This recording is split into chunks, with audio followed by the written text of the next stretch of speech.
Sejam bem-vindos a mais um Comente Bíblia.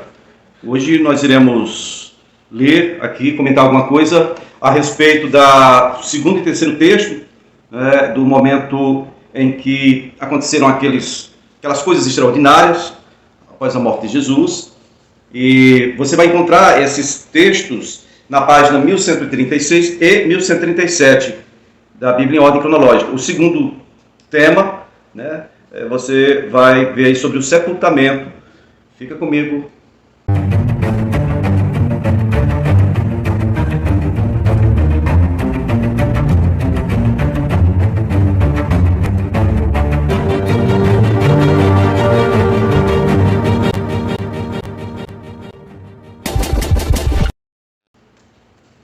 Bom, o texto que nós vamos ler hoje é o segundo de Marcos, capítulo 15, versículo 38 ao 41, onde fala dos acontecimentos extraordinários logo depois da morte do Senhor Jesus. E então, não é só aqui nessa narrativa, nesse texto, que nós encontramos esse fato de 3 Marias que são citadas dentre o grupo, porque era um grupo de mulheres que seguiam a Jesus desde lá da Galileia.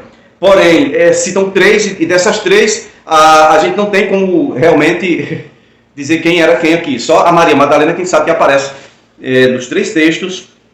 Mas vamos então ao texto de Marcos, capítulo 15, verso 38 ao 41, onde diz que o véu do santuário rasgou-se em 2 partes, de alto a baixo, certo? Aí tem aquela história do centurião. No versículo 40 de Marcos 15 vai dizer que algumas mulheres estavam observando de longe. Já expliquei que o de longe é porque elas não queriam se contaminar, ainda mais estando no meio de uma semana onde se celebra a festa dos pães asmos, começando com a Páscoa, Pêssego, o primeiro dia é Páscoa. Então, o primeiro sábado dessa semana tem uma convocação solene e no último sábado, outra convocação solene. Então, é uma semana de festas aí, são 8 dias ao todo. Tá ok? E elas então estavam de longe, porque se de repente chegasse perto demais e algum deles estivesse morto, ficaria impuro, teria que passar uma semana trabalhando a purificação. Ok? E no versículo 40 ainda diz aqui, Marcos 15, 40, diz que entre essas mulheres estava Maria Madalena, leia-se Maria de Magdala, Migdol, tá? Madalena é isso aí. Maria B. Madalena ou Maria Madalena está dando referência do lugar de onde ela era. É muito comum isso na Bíblia. Por exemplo, José de Arimateia, Simão Cirineu, aquele que levou a cruz de Jesus. José de Arimateia é o que vai pedir, no caso, o corpo de Jesus. É sempre assim. Ou então, em outro caso, você vai ver Simão Curtidor, Simão Zelote e assim por diante. Bom, Maria de Madalena estava aqui. Salomé, está vendo aqui? Aparece Salomé, versículo 40. Que se diz ser, os historiadores dizem que essa Salomé era a mãe de Tiago e João. E a terceira pessoa que aparece aqui é Maria, mãe de Tiago, o mais jovem, e de José. Muitas outras mulheres que tinham subido com ele para Jerusalém também estavam ali. Então não se trata de um grupo de 3 mulheres, não, era um grupo de mulheres. Essas 3 eram o destaque porque eram pessoas que tinham uma participação maior dentre os que compunham o grupo de Jesus, de apóstolos, de apóstolos de Jesus, tá bom? O terceiro texto está em Lucas capítulo 23, versículo 47, vai repetir tudo o que Mateus e Marcos disseram, exceto que logo no versículo 48, diz que todo o povo que se havia juntado para presenciar o que estava acontecendo, ao ver isso começou a bater no peito e a afastar-se. Veja, as mulheres já estavam de longe e a multidão que estava ali bem perto, querendo ver a crucificação de Jesus, a morte de Jesus, que fim iria levar, aqueles que estavam ouvindo o escárnio, a zombaria, também as palavras ditas por Jesus na cruz, esses que estavam mais perto, quando viram a Jesus entregar, render o Espírito ao Pai, eles começaram a bater no peito e a afastar-se. Mas todos os que o conheciam, inclusive as mulheres que o haviam seguido desde a Galileia, ficaram de longe, observando estas coisas. Elas ficaram de longe. Por quê? Porque não ia ajudar estando perto. Tem casos, irmãos, tem casos, ouvintes, que a gente não ajuda estando perto. É irrelevante, tanto faz, está longe ou está perto. O cara está na cruz, está sendo vigiado. Ele não vai fugir dali, ele não vai sair dali. Eu estar mais perto ou mais longe? Não. O que iria ajudar seria eu entender o propósito do Pai com isso tudo. Porque tem muitas coisas que nós olhamos, vemos Deus como injusto e dizemos, como é que Deus aceita uma coisa dessa? Como é que Deus aceita isso? Eu não entendo isso, eu não aceito isso. Bom, mas Deus estava ali cumprindo o maior de todos os propósitos dele para toda a humanidade, para todos que já vieram à existência nesse mundo real que Deus criou para nós, ok? E esses participantes aqui, os meus convidados especiais, estão aqui brincando. A Aurora e o Ruth. Depois eu mostro para vocês aqui. Meus amados, vamos então para o segundo tema. O tema é o sepultamento. Bom, Jesus foi torturado, foi julgado, foi açoitado, foi crucificado, morreu. E o sepultamento, como é que foi? Mateus 27, dos 57 ao 61, diz que ao cair da tarde, chegou um homem rico de Arimateia. Preste bem atenção, Jesus entregou o Espírito por volta das 3 horas, na hora do sacrifício da tarde. Tá bom? Então chegou um homem rico de Arimateia, chamado José, e ele havia se tornado discípulo de Jesus. Então, dirigindo-se ao governador Pilatos, ele pediu o corpo de Jesus, e Pilatos ordenou que lhe fosse entregue. Por que Pilatos disse que podia entregar para ele? Bom, o cara é rico, ele é influente, e tem acesso ao governador. Quem de vocês aí pode simplesmente chegar assim, vou bater um papo ali com o governador, pedir um favor a ele? Pois é, o cara que tinha influência, né? E era discípulo de Jesus, mas outro texto vai dizer que ele era discípulo secretamente, ele era parte do Sinédrio, então não podia jogar tudo isso no lixo, né? Na lata do lixo, como diz o outro. Né? E por que Pilatos então deu o corpo de Jesus? Bom, era comum os romanos deixarem o cara apodrecendo lá na cruz, lá uma semana, para servir de comida para os abutres, ou jogar em algum lugar aí. Certo? Era um motivo, uma forma de deixar bem claro que aquele cara não tinha honra nenhuma, né? Mas isso tudo aconteceu para que fosse como está escrito, para que tudo ocorresse como está escrito. Certo? Ele pediu o corpo, Pilatos deu o corpo de Jesus para ele. Então José de Arimateia tomou o corpo de Jesus, envolveu num lençol limpo de linho, colocou num sepulcro novo. Veja o detalhe, sepulcro novo em Jerusalém, ele era de Arimateia. Arimateia é a noroeste de Jerusalém, mas é ali na Terra da Promessa. E então ele devia ter mudado para lá, Jerusalém. Arimateia fica mais perto de Jaffa, Jope, né? Mais perto de Tel Aviv do que perto de Jerusalém. Ele havia se mudado para Jerusalém, ninguém sabe porquê, mas provavelmente, porque além de ser rico e ele trabalhava com transporte, navio, né? Frota de navios, carregando coisas para um lado e para o outro, além de ser rico, ele fazia parte do Sinédrio, então ele queria atender também essa questão religiosa. E o sepulcro era novo, então ele mandou cavar há pouco tempo, mandou fazer o sepulcro, era novinho, provavelmente para posteriormente ele colocar os entes queridos dele que viessem a falecer, certo? E aqui ele vai e pega o corpo de Jesus, coloca no sepulcro novo, e que ele mesmo tinha mandado cavar numa rocha, e fez rolar uma grande pedra para a entrada, para a boca do sepulcro, e ele retirou-se dali. Certo? Era costume colocar uma pedra, por quê? Porque se o corpo fica ali com a entrada aberta, um animal qualquer podia entrar, sei lá, fica esquisito, né? E o fedor. Então a pedra servia para isso, para evitar que animais entrassem lá e o fedor sair de lá. Então é mais ou menos isso aí, certo? Uma pedra grande, rolada para a boca do sepulcro. O sepulcro não era uma coisa que dá para você entrar em pé, tá? Sepulcro é um lugar onde você tem que entrar tipo prestando reverência. Ou você se curva para entrar, ou você se ajoelha, fica cocorado para entrar, dependendo da entrada, tá? Porque a brecha é pequena, tá lá, tá bom? A entrada lá é baixinha.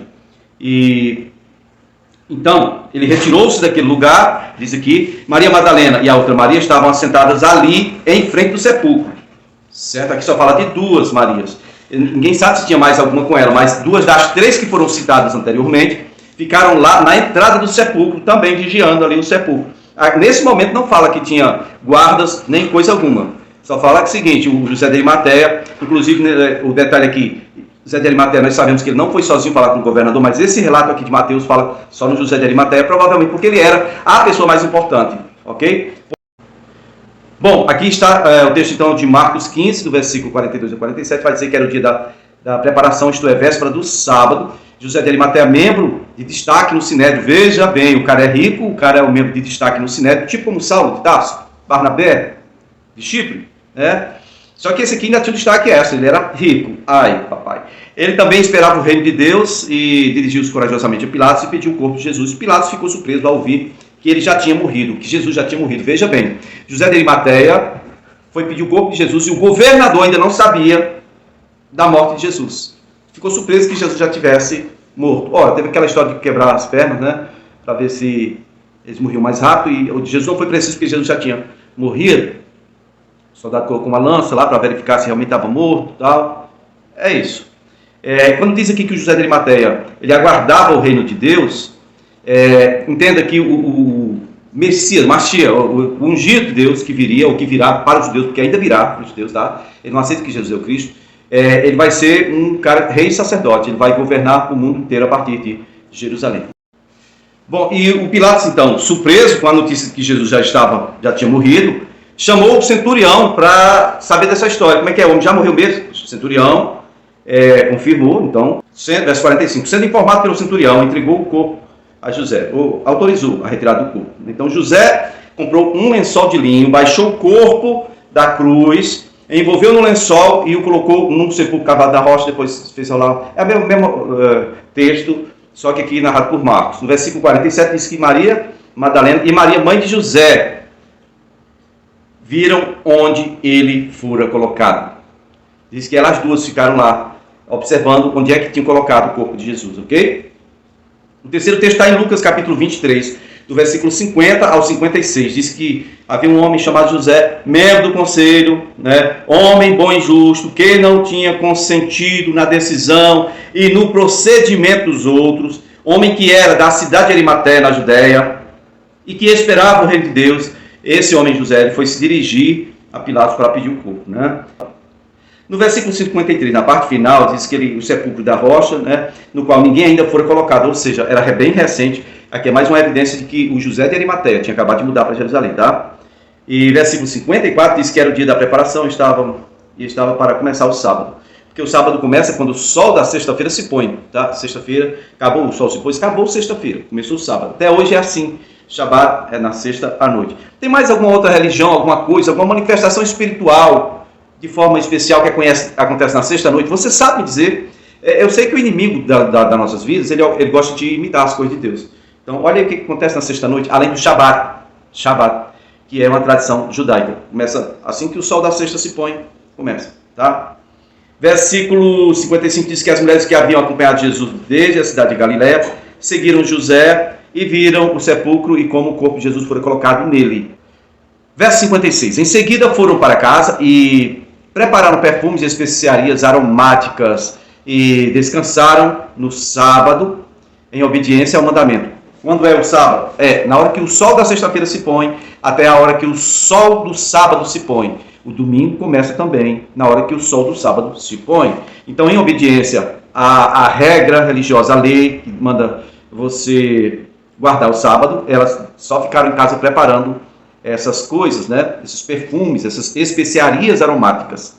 Então, o quarto texto que você vai ver em João, no capítulo 19, versículo 38 ao 42, vai dizer que depois disso, José de Arimateia pediu a Pilatos o corpo de Jesus, José era discípulo de Jesus. Olha o que diz aí, olha o que diz o apóstolo João, 19, verso 38, diz que ele era discípulo de Jesus, mas o era secretamente, porque tinha medo dos judeus. Então, com a permissão de Pilatos, veio e levou embora o corpo de Jesus. Isso levou embora, e isso quer dizer que João estava lá perto do corpo até aquele momento. Tá? João não foi embora. Jesus morreu, eu tenho que me afastar porque eu vou ficar impuro. Olha aí, onde é que a fé de uma pessoa fica acima da tradição religiosa. Ele não se afastou de Jesus, nem do corpo do mestre. Não. Aqui fica bem claro que João ainda estava lá, apesar da cruz.